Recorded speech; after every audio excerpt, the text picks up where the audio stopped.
Welcome to Sacred Enzyme. I'm Stacy. I hope you're doing well today. So on this channel I've talked about twinning a lot, and I've talked about how the primordial mother says that everything comes in twins, and absolutely everything comes in twins. I kid you not. Even the places on this map that we're about to go through. So we're going to talk about Axiom, Jerusalem, Alexandria, and Constantinople, because this is some really interesting things that I found researching the ley lines that these spots are on. I kept thinking in my head over and over again how it really rings true to me that Jerusalem at one time was in Turkey. I really remember that. I remember that. So I started digging through that because he was hypothesizing that Jerusalem was not originally where it is today. And I was like, that I've got to dig into this more. So I started researching this morning about Jerusalem, because Jerusalem is not a location. It's like a role. It's a role. Whoever had Jerusalem was basically the one who had power. This is what Jerusalem signifies. Has nothing to do with the city it is today. It's an idea. It's an idea. So before Jerusalem, though, we had other Jerusalems, okay? And the first place was Axiom, because Axiom is the 13th archetype. Benji, come on, man. Hey, my dog is snoring so loud you can't hardly hear. Axiom is the 13th. That's the 13th archetype. That's why they say that they have the arc. They do. They have the 13th archetype. So, it's pretty interesting. They're the outsider, the ancient root, the one that remembers the beginning. So they say that we remember an older covenant than the kingdoms of the north. We are Zion before Zion. So that's pretty interesting. So Axiom existed way before the crown cities, crusades, or even Rome. So Axiom anchors the lowest rung of this mirror ladder that we're about to build at 14 degrees north, okay? 1 plus 4 is 5. 5 is the star of Venus. It's the primordial mother, okay? 14 to 41, we've got root to the crown. So we're going to talk about the 41 degree line in just a second. So 14 is the beginning. The culmination is 41. So Axiom becomes the root outside of time and the 13th archetype, okay? All right, so now let's talk about Jerusalem and Alexandria. These are twin cities, guys. Like St. Louis is called, is it St. Louis? It's called the twin city? Okay, so between the root and the crown stands a double heart. Okay, we've got two cities, both at the 31 degree north line, which was Jerusalem and Alexandria. So it makes you want to have to think about it. Okay, was Jerusalem originally in Alexandria? I think it might have been. They just moved the heart. They moved the heart from intelligence to stone. Jerusalem is considered the heart of stone, where it is now, and Alexandria is considered the heart of intelligence. Okay, so originally Jerusalem wasn't a fixed spot on a map. It was just an idea. It was a claim to divine legitimacy, folks. It was supposed to actually be a symbolic center of peace and order and the covenant. Okay, you see how that went south. Everybody wanted to be Jerusalem back then. Axiom claimed it. Constantinople claimed it. I mean, even Venice tried to replicate it, and Alexandria, I think Alexandria was it at one time too. I mean, if you look at the church, Hagia Sophia, if you look at the ceiling, it's totally encoded for the primordial mother. It's got the middle, it's got a wheel. It has this exact wheel in the ceiling. It has the middle, which is the middle of the wheel for mother, and the exterior. It's encoded in the building.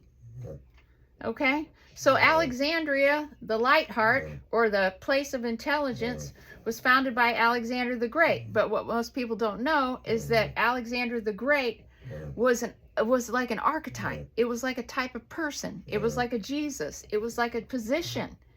It meant the shield or the protector, which Iskander means the same thing as Rand.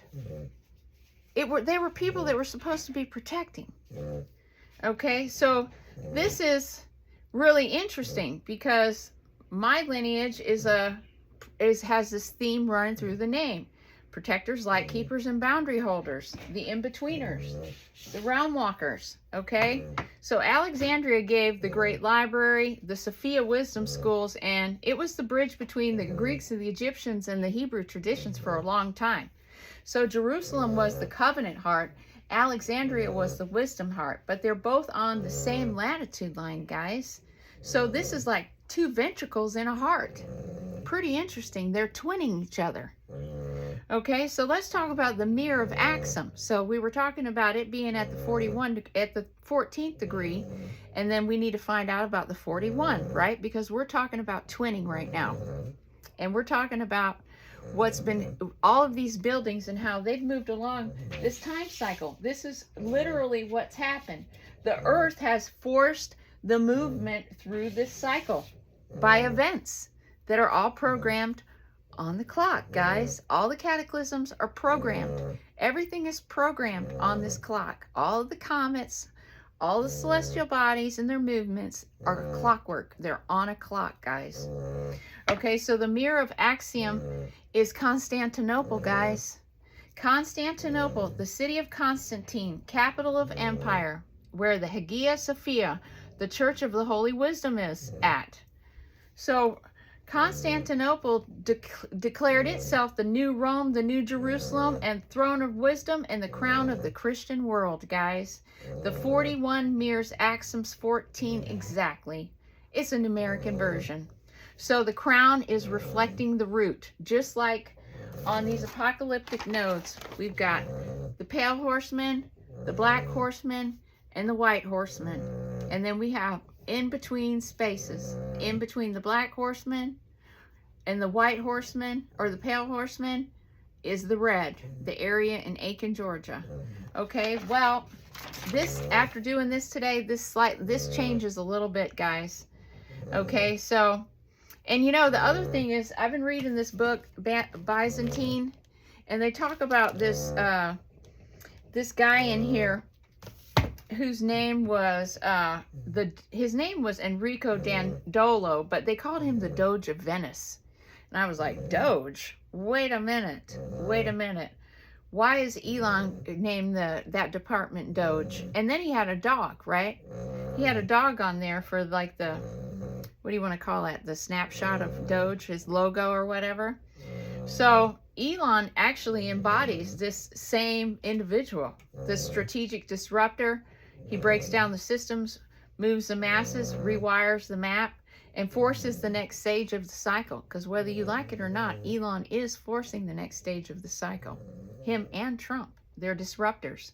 The Crusaders owed Venice a fortune, and so Doge used that debt as leverage to invade this place. So he didn't go to, it says that he didn't go to Jerusalem, but to Constantinople. So maybe Jerusalem and Constantinople were the same place, guys. Think about it. To reach Jerusalem, it said the medieval mind believed to reach Jerusalem, one must pass through Constantinople. So if Constantinople was where the church where mother, the primordial mother, Sophia, was at, and it was encoded for her, right, with this wheel, this cosmic wheel, right, and sitting on a very important line. To reach Jerusalem, one must pass through Constantinople. That means to get to the place, you have to go through the heart, guys. All right.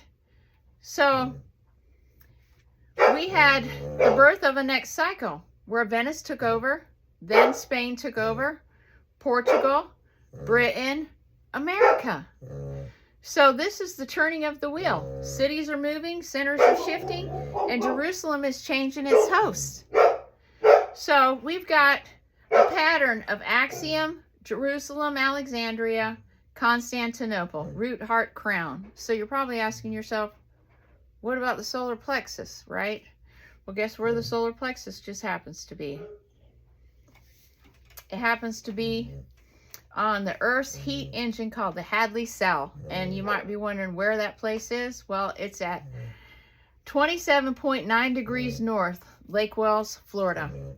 An ancient ridge, the spine of sand older than the continent itself. A place of lightning, lake storms, and ignition. It's also a place where there's a hidden meteor right in Lake Wales, Florida. In Bach Tower Gardens, a tower made of marble sits right on top of that spot. It's pretty interesting, guys. It's the midpoint between the root and the crown. So this is pretty interesting. So this apocalyptic node is in Lake Wales. The New Jerusalem, the New Garden of Eden is 27.9 Lake Wales, Florida. Lake Wales, Florida. So if this isn't just confirmation of what I've been talking about with these apocalyptic nodes and these places of the 4 horsemen, they're on energy lines, guys. All has to do with the planet's body. So my dogs are being naughty. This is the 3rd time I've recorded this video. So when you come and find me, I'll be here because we're living in the past, present, and the future, all at the same time. So I'd love to hear your comments, like and subscribe, share the videos. So it looks like that Jerusalem is an idea, guys. It's not a place. It was a movable place. It was whoever was holding the order. And right now, Jerusalem is not holding any order. And actually, the most sacred part of it is the gate behind the temple, the gate behind it. So I hope to catch you on the next one. Thanks for watching Sacred Enzyme. Bye-bye.